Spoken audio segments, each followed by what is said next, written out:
Yeah అనే అక్షరం ఎలా రాయాలో చూద్దాం. ఈ 2 లైన్లను టచ్ చేస్తూ సున్నా రాయండి. ఈ కరెక్ట్గా సున్నాకి ఆపోజిట్లో ఒక డాట్ పెట్టి ఆ డాట్ని టచ్ చేస్తూ యా రాయాలి. అప్పుడు మనకు చక్కగా యాని రాయగలం. నెక్స్ట్ రా. రా అనే అక్షరం రాసేటప్పుడు ఫస్ట్ సున్నా రాయండి. సున్నా పైన తలకట్టు రా. లా అక్షరం రాయడానికి మొదటగా చిన్న సున్నాతో స్టార్ట్ చేసి లైన్ టచ్ చేయండి. లా. వా అనే అక్షరం రాసేటప్పుడు చిన్న సున్నా పెట్టండి. సున్నా పైన డాట్ పెట్టి ఆ డాట్ వరకు తీసుకొని అక్కడ మనము తలకట్టు రాయాలి. నెక్స్ట్ షే. 2 నెలలకి మధ్యలో డాట్ పెట్టి ఆ డాట్ నుంచి స్టార్ట్ చేసి ఇక్కడ మనము తలకట్టు రాసుకోవాలి. షే. నెక్స్ట్ చిన్న సున్నాతో పెట్టి 2 లైన్లు టచ్ చేస్తూ కిందికి రండి. నెక్స్ట్ తలకట్టు.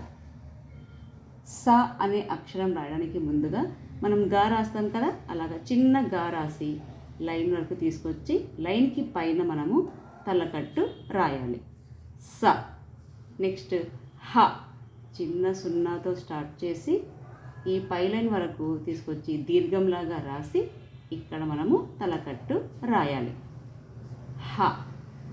అళ రాసేటప్పుడు 2 లైన్లకి మధ్యలో డాట్ పెట్టి ఈ డాట్ దగ్గర నుండి కిందికి సున్నా, ఈ డాట్ పైన ల రాసి తలకట్టు ఇస్తే మనము కరెక్ట్గా అళ అనే అక్షరాన్ని రాయవచ్చు. నెక్స్ట్ క్ష. అంటే ఫస్ట్ క అనే అక్షరం రాసి మనము కింద ఇలాగా రాయాలి. క్ష. Next last బండిరా.